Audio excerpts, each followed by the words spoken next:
So guys, it's May 26, 2024. Once again, it's May 26, 2024. And you know what? I'm gonna have to charge up my my Bluetooth. I'm gonna have to charge it up right away. Where's my backpack?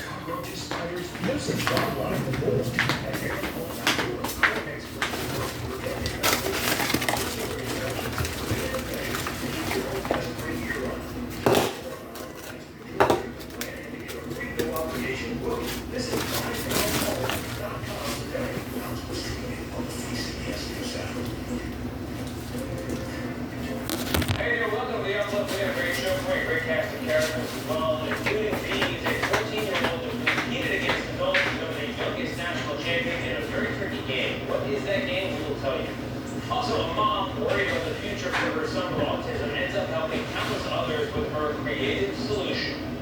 And a high school teacher whose life was derailed by a devastating accident until a stranger delivered a powerful message. Plus, we take it to a California community that's dealt with immense tragedy, so when one of their own was experiencing loss, they rallied to help her. All that and more coming up. You're watching.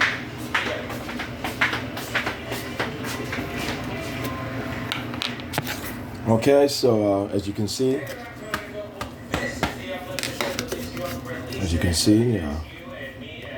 do have my Bluetooth.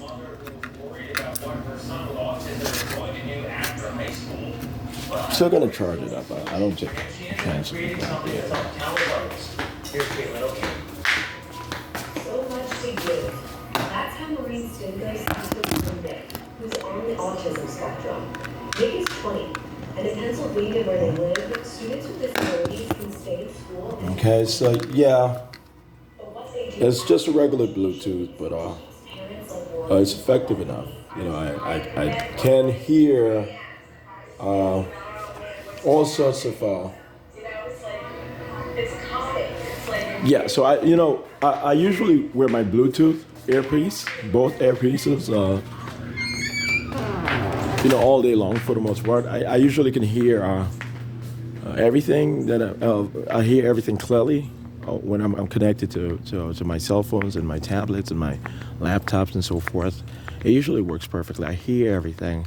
There's no sort of a distortion.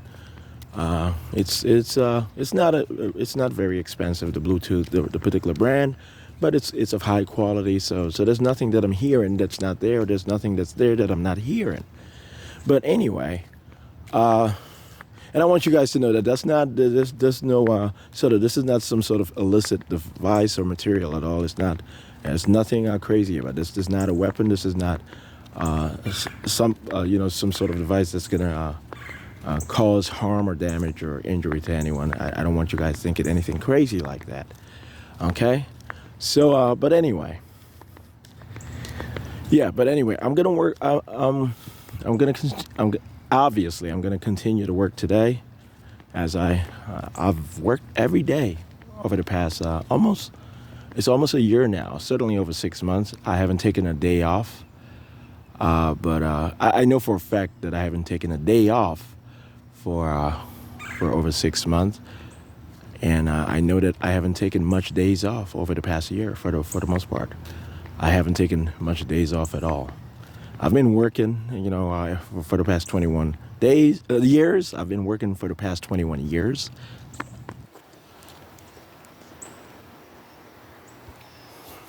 Okay, I've been working for the past 21 years with the Central Intelligence Agency officially as an analyst first and a top CIA recruit, audit and agent, and this and that. My covers have communicated or articulated or exposited that I am truly, consistently, and at all times, in all honesty, I have been the only black CIA agent.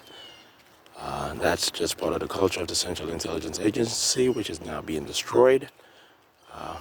And that's just the reality now. So I was the sole African American agent in the Central Intelligence Agency. I was a secret. The FBI does not even believe that they're black federal agents. They believe that they lied to African Americans when they say that you guys are agents too. What they are saying is that you guys work for us and you guys are going to cover for us, the real agents, and you guys are going to purport being special agents or officers or this and this and that, or associates or analysts. I'm telling you, the culture of the federal government of the United States is completely white supremacist. It's completely white citizen council oriented. The FBI is run by folks who purport to be affiliated, and they honestly do purport that and think that of themselves, members of the white citizens council, essentially the endorser and benefactor of what we used to know as the Ku Klux Klan, the KKK. All right, that's still reality. It's no longer in your face. When it comes to the media, or popular culture, the FBI being of that sort of composition or that sort of content is no longer in your face. It's no longer as oppressive psychologically as it used to be, but it still is. And the prison population is totally all black for the most part throughout the whole country, and where it's not, it's usually all minority, blacks and immigrants, especially, not immigrants, certainly not immigrants, but blacks and Mexican Americans. Okay? So, but immigrants are included in that, but certainly immigrants are not part of any majority, general population of any prison culture in the country. Okay? There aren't enough immigrants, to allow that to be a possibility, or to even ponder that being a possibility. Only a very irate and ignorant person would request that. A person who does not know how things work, a person who is clearly ignorant and bigoted, but a person who does not know that is not scientifically, progressive or productive, no matter what sort of orientation or thought or perspective you have. Okay? Whether you're a capitalist who does not give a damn about human development or human awareness or human relations, or whether you are just proud to be wherever you're from, that it does not make sense to say that only immigrants should be in prison. It certainly, obviously, does not make sense to say that, but I'm going to have to, but at times when I debate folks who really don't make sense, who are unethical, I cannot just say, well, that just does not make sense. That's unethical, that's immoral, that's not compatible with the American cause or the American motive. That's not compatible with the promise of the United States of America. I cannot just say that. I have to scientifically provide that. That does not make any scientific sense or any sort of empirical sense when it comes to financial development of the United States or infrastructure. And they said, well, why would, and then she would say, well, it's about happiness index, buddy. And when Letitia James says that, she really thinks that she's going to be governor of the state of New York. Okay, she's going to fake a death in shock on June 24, June the 23rd, the 24th of this year, 2024. She's going to fake a death. And then she's going to run her ass to Canada. It's going to happen at the last moment when she realizes that she has to get the hell out of my country. Okay, when she starts arguing, it's about making Americans happy, building up the happiness index. We're trying to have people forget that Shawn came up with the happiness index stuff ever since he was a kid, and one of the South Asian countries took it up, and Barack Obama wants to kill him over it. Barack Obama is not as nice as you guys think, and this and that. That's what Corinne said, and she was honest in saying that, but she has to purport that she was lying. Barack is quite envious, but I have to let that go.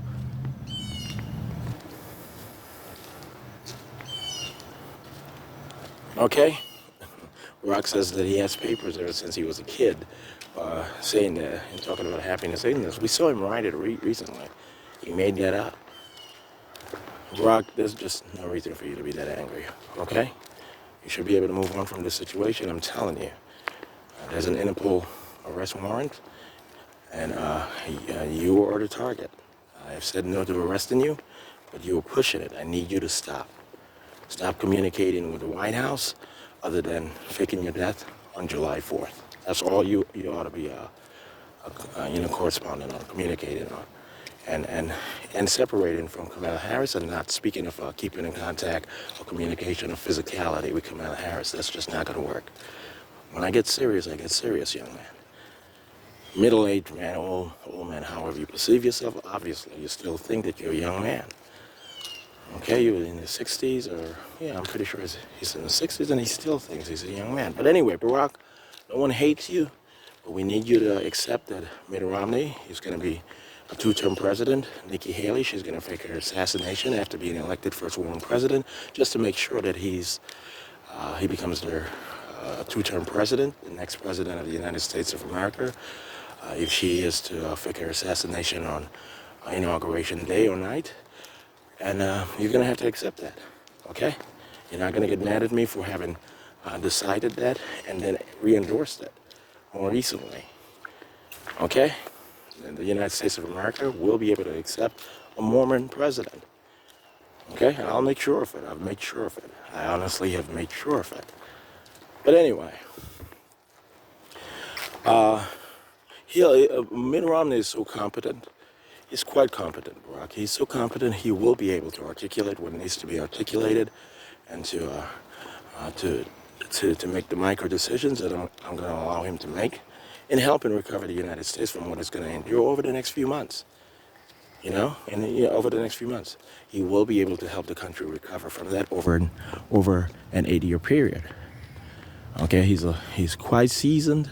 He's been a politician. He's been a manager for so many decades. He's been a politician for many, many decades. Trust me, he's seasoned.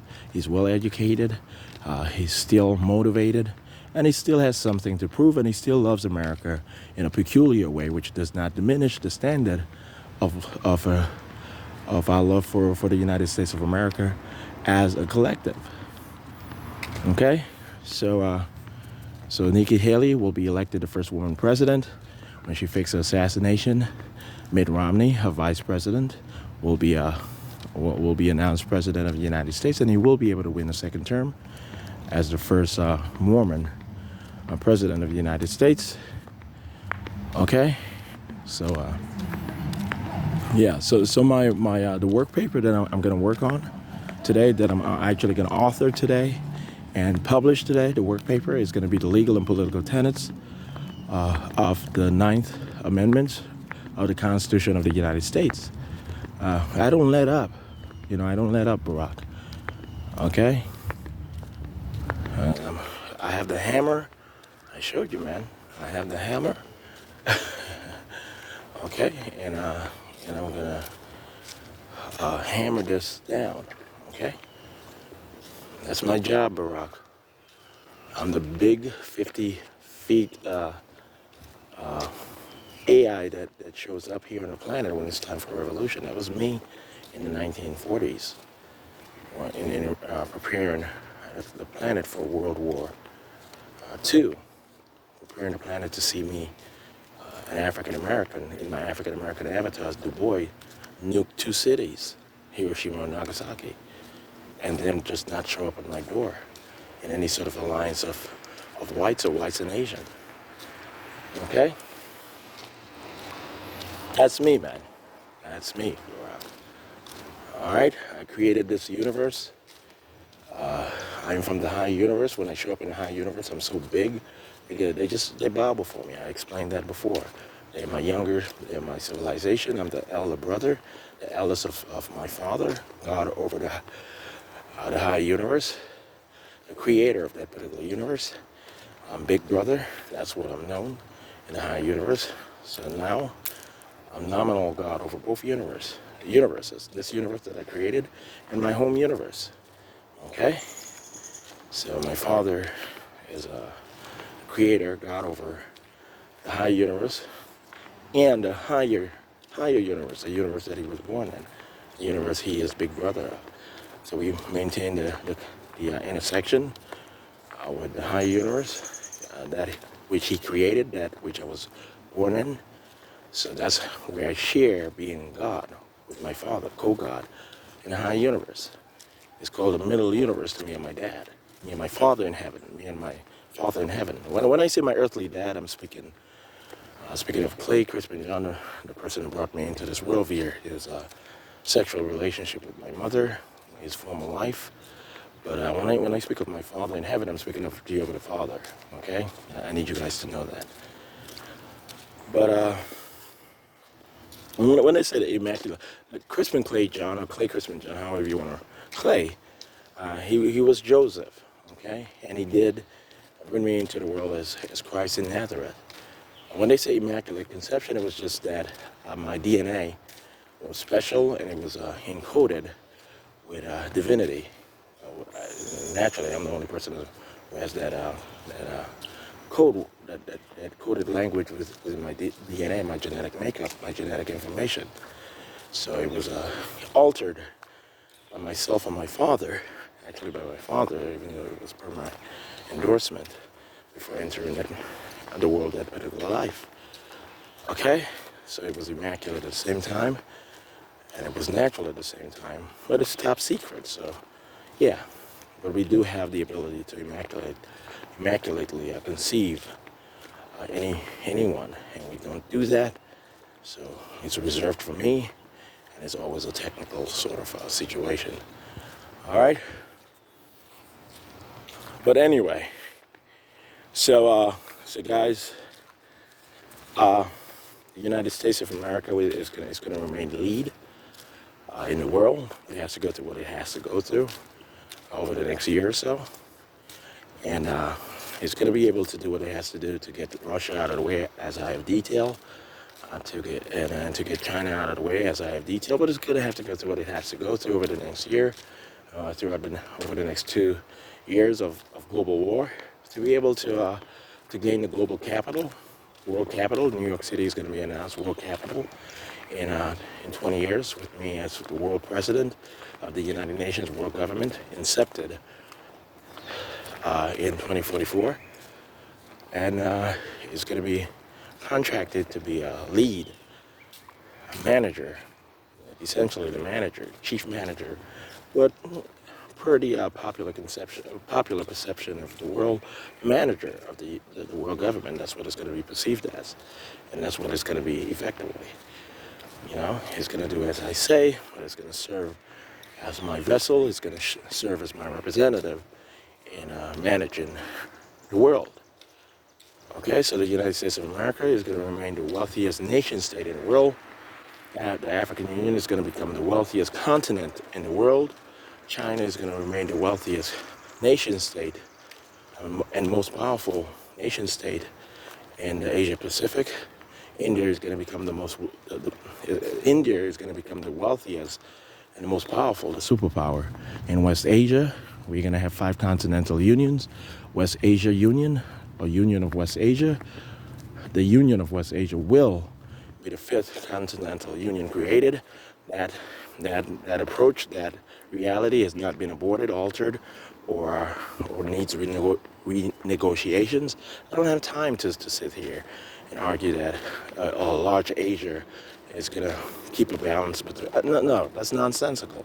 That's just a whole bunch of ambitious nonsense. When you say that a whole Asia will create a balance in the world. Barack, stop. When you start saying that, everyone in the conference room is saying, Barack, stop it. You're proving this young man right at every goddamn turn. Are you here, or are you here as a spy or something? Every time you say that Asia, a whole Asia Union, you know, a united Asia will create some sort of balance or some sort of a mediator in the world, we believe that you are a spy for Shawn. He must have programmed you or something. You make no fucking sense. Why would we believe in that? That makes no sense. That does not even make sense to the Chinese. The Indians are craving a West Asia Union, but they don't want to offend or hurt Barack Obama's feelings. But they're saying, Barack, we just need you to tap out of this situation right away. Not tap up, tap out. They said Shawn loved Barack Obama the whole way through, but Barack does not understand Shawn's version of love because Barack has no idea what was going to happen. Dr. Emhoff was going to impregnate Kamala Harris with his son, via his son. He has no idea what the fuck he's talking about at this particular point. Doug Emhoff is always serious. He's always willing to fight. Trust me. All right? You just let that shit go. Trust me. I know what I'm doing. I know what I sent you here to do. Just stop. That's enough. You're gonna start treating Michelle Obama the right way. You're gonna humble your fucking self, young man. You're in a lot of trouble, Mr. Barack Obama. With Interpol and the ICC and so forth, I have gotten them off your back. You humble yourself, and when I say move on with your fucking life, go with Michelle and your kids. That's what you do. I don't have time to explain anything further. Do you understand? Anyway, so I'll meet up with Doug Emhoff again. I'll see if he's serious. He was quite serious the last time I spoke with him. We'll see. But anyway, so this is about global security at this particular point. It is about global security. We are doing away with national security. National security is now just a sting operation to catch neo-Nazis, to catch right-wingers. We do not believe in national security anymore, the Central Intelligence Agency. We are here for global security, a global union, the United Nations, world government. Okay, that's what we're here to do, the Central Intelligence Agency. This is the last lap of the race toward kingdom come, with every race and every individual being allowed into heaven. Okay, that's the secret, that's the good news. Global union, global security. National security is just a sting operation to catch white supremacists. We're going to threaten the New World Order. What's the New World Order? A bottomless society led by African Americans and the rest of the African diaspora alongside Africa. Okay? A bottomless society, I'm not going to say ceremonially led by blacks, but culturally led by blacks, and the messaging will be led by blacks, because blacks have earned leading that particular cause, the cause of forgiveness, mercy, and redemption. They will be able to articulate that most effectively over the next 500 years. That's how we pay up for slavery. Slavery was so horrible.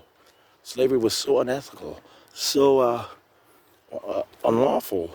We cannot say that the United States of America and Europe made sense, and that the rest of the world made sense in saying yes to Europe, continuing to disenfranchise Africa and its prospect. Okay? So the world pays up that way. That's it. Blacks are going to lead, culturally and in our messaging. We're going to create the Global Intelligence Agency, the GIA. It's going to be called the GIA, Global Intelligence Agency, and it's going to be created in 2044. And and I said, okay, so I'm not going to talk about Gigi. I'm not going to talk about any of that. But I did name Kobe's daughter and all of that. I did that. I did that from heaven. I programmed him to actually select that name. I remember him looking up the name online, Italian names, and I programmed him to select that particular name. That's my family in heaven, and that's how I work. He does not know that. Well, maybe now he knows. But anyway, it's going to be called the GIA, the Global Intelligence Agency, and when it's ready, the CIA will then allow it to lead the world, but the CIA is going to be lead agency on the planet at least for another 100 years for the most part, okay? But the GIA will provide us, me specifically, protection in managing the Central Intelligence Agency, the United States, and so forth.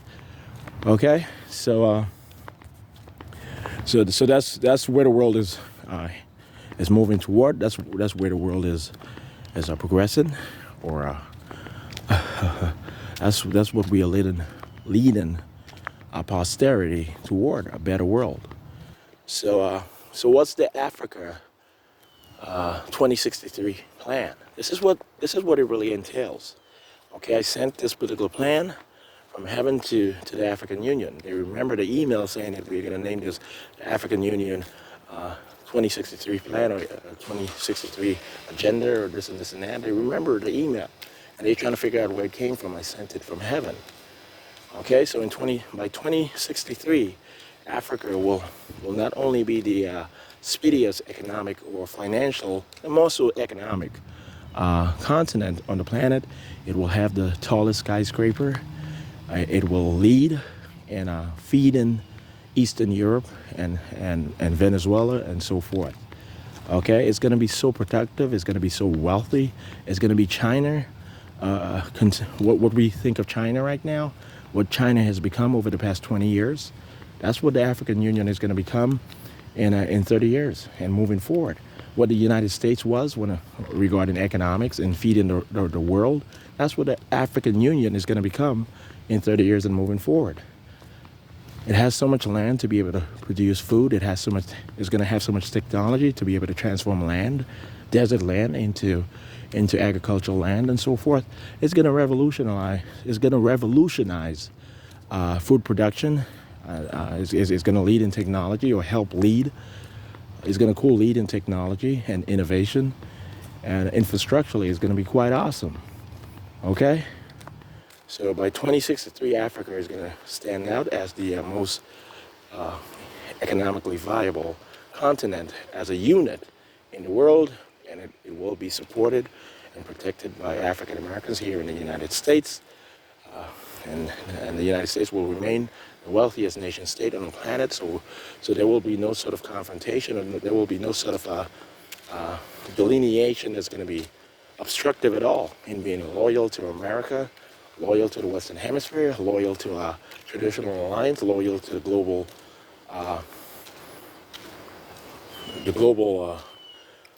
perspective. But yeah, things are going to work out. We are going to have to pay, us, the United States of America, we have to pay up our moral debt. There's just no doubt about it. And that's the only way we can do so. We can allow the Asia Pacific to be prosperous. We can allow our territories in the Pacific to be member territories, and maybe even Hawaii a member territory of the Asia Pacific Union, or the future Union of Asia Pacific. It's going to be the same union. It's not going to be, variated forms of that particular union, and so forth. We're going to allow the Asia Pacific to do well. The capital of the Asia Pacific will be Sydney in Australia, not Melbourne. It's going to be Sydney. We made sure of that. I'm pretty sure that everyone knows how I made sure of that. How I made sure of that. Everyone knows how I made sure of that with Barack Obama, and how I covered it up in so many different ways. Okay? So Sydney is going to be the capital of the Asia Pacific Union, no doubt about it. All right? Australia is going to be quite multicultural, multiracial, and it's certainly going to be America 3.0 or America 2.0 with Canada, America 2.0 or 3.0.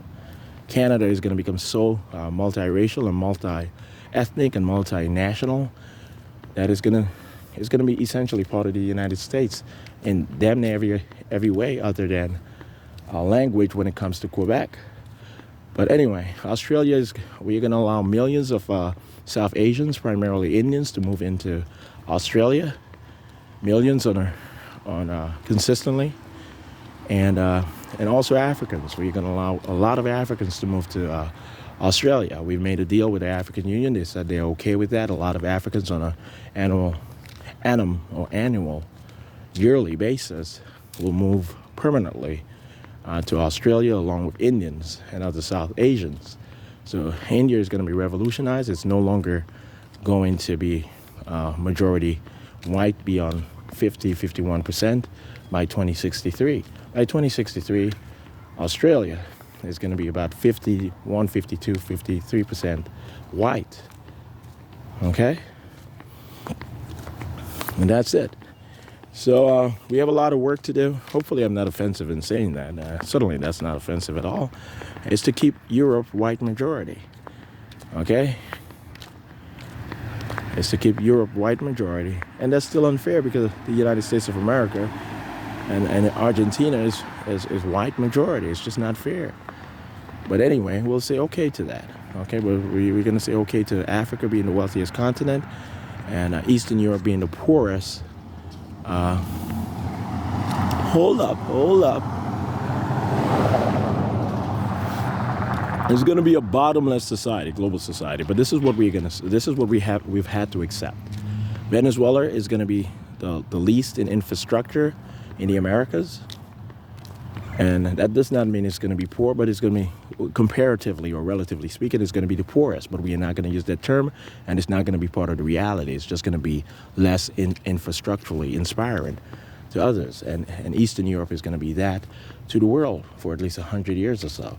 Less infrastructurally inspiring to the rest of the world, and it's going to need a lot of help from Africa, but then it's going to become very heaven-like, calm, peaceful, infrastructure within the urban centers, but very, very moderate when it comes to, material infrastructure all over the place. It's not going to be as compacted. It's not going to be as crowded. It's not going to be as loud as Africa or the United States or China. But eventually, it'll evolve into being heaven-like on Earth. Okay, Eastern Europe. That's what it has to go through. Okay, that's how the world, without having to starve. Africa is going to be so productive. China is going to remain so productive. The United States is going to become even more so productive agriculturally, especially with so much land within the union, the future union of the Americas when it comes to South America. We're going to be so productive. There will not be starvation in Eastern Europe, and there won't be a lack of homes and houses in Eastern Europe. It's just going to be least infrastructurally inspiring, and it's going to be least ensuring of economic or financial viability. Okay, so it's going to need a lot of humanitarian support to make sure that its journey toward heaven-like isn't obstructed and isn't miserable. Okay, isn't some sort of miserable journey. All right. So I'm gonna have to shave after I do upload this particular video recording, or I begin the process of having it uploaded completely. I'm gonna shave. I did take my shower already. I'm gonna finish eating my breakfast, and yeah. So I'm gonna make sure that you guys know that this is me, Shawn Dexter John. Along. Well, this is what you can see on the television is CBS News, right before CBS Morning News, CBS Sunday, right before CBS Sunday. It's still early, so I'm pretty sure the CBS Sunday is going to be broadcasted maybe in an hour or two. I'm not too sure, but you can see this is CBS News, 24/7, Sunday morning, early in the morning. We sat down to make a plate of our own. So when you talk May about 26th. all the beautiful pantry that we have in. But anyway, okay, so let me show you guys. I'm going to have to demonstrate to you guys almost in every video recording that this is me. I haven't had to do so in every previous video recording before, but I'm going to consistently do so moving forward.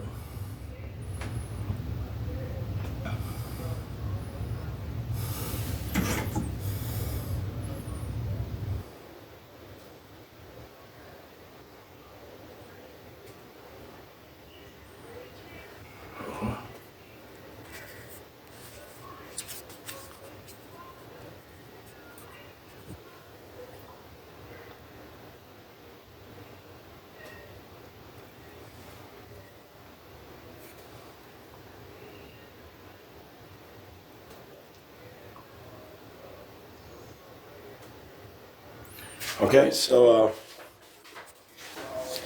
yeah. All right, guys. So yeah, I'm gonna publish the work paper today. It's gonna be on script.com, my blog site, my blog, ShawnDexterJohn.wordpress.com. I'm gonna post it on my LinkedIn account. I'm gonna have it posted and documented and stored on my Facebook account, on my Twitter account, alongside my Instagram account, and so on. Okay.